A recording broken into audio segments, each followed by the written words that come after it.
So in this video, I'm going to be talking about some of the basic things that you need for watercolor. So right here, I'm showing you, of course, the sketchbooks that I use with various sizes. Here, particularly, I'm showing you a 5.5 inch by 8.25 inch watercolor sketchbook by Moleskine. So it's not 100% cotton. It's 25% cotton, and this is partly cellulose.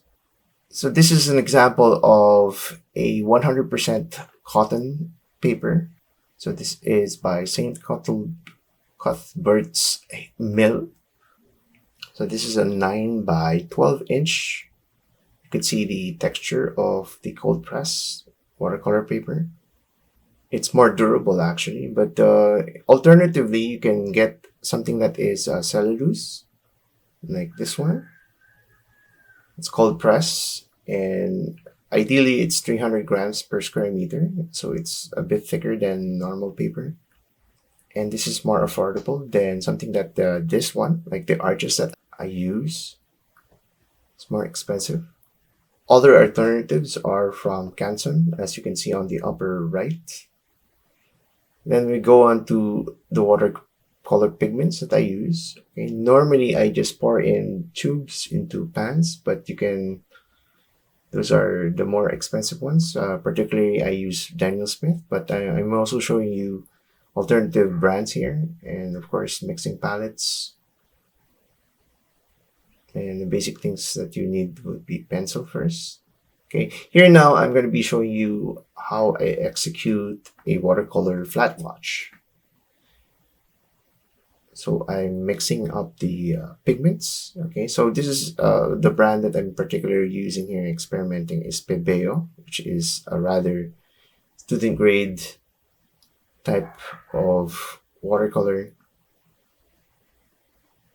The entire set just is very affordable at around 300 pesos plus for 12 colors. So I'm showing you this particular pigment, which is burnt sienna, which is golden brown.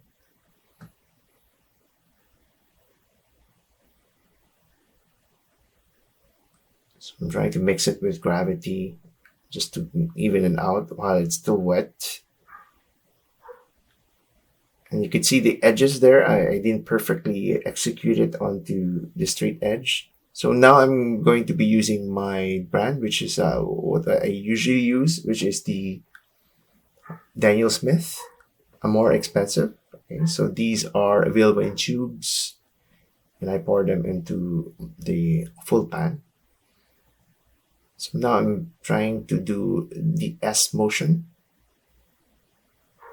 and I'm going to be tilting this, of course, and just zigzagging going down, trying to do the straight edge on the side, zigzag from left to right while going down. Of course, I need to load up the brush from time to time in order to get this very even. So the ratio of water to pigment is 1:1, meaning 1 part water, 1 part pigment. And towards the end,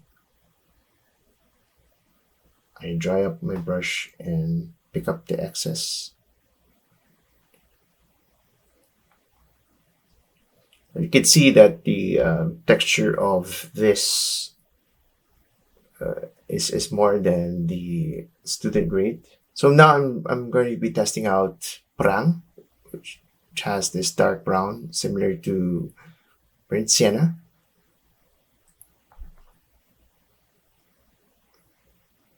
So I mixed it as 1:1 also.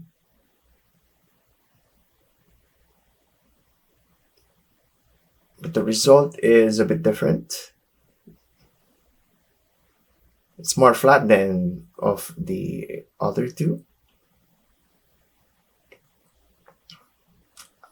It's flatter than the Daniel Smith, the more expensive one.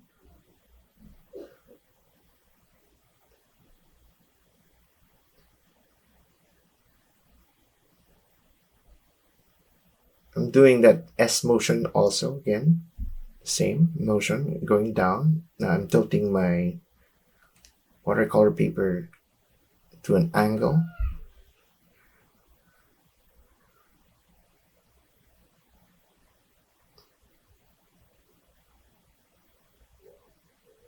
And towards the end, of course, dry my brush.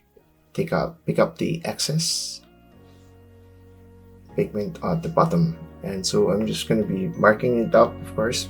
What brand did I use? But you can see the differences of these pigments. The Daniel Smith is much more pronounced in terms of texture with reacting to the watercolor paper. So this ends this exercise, of course.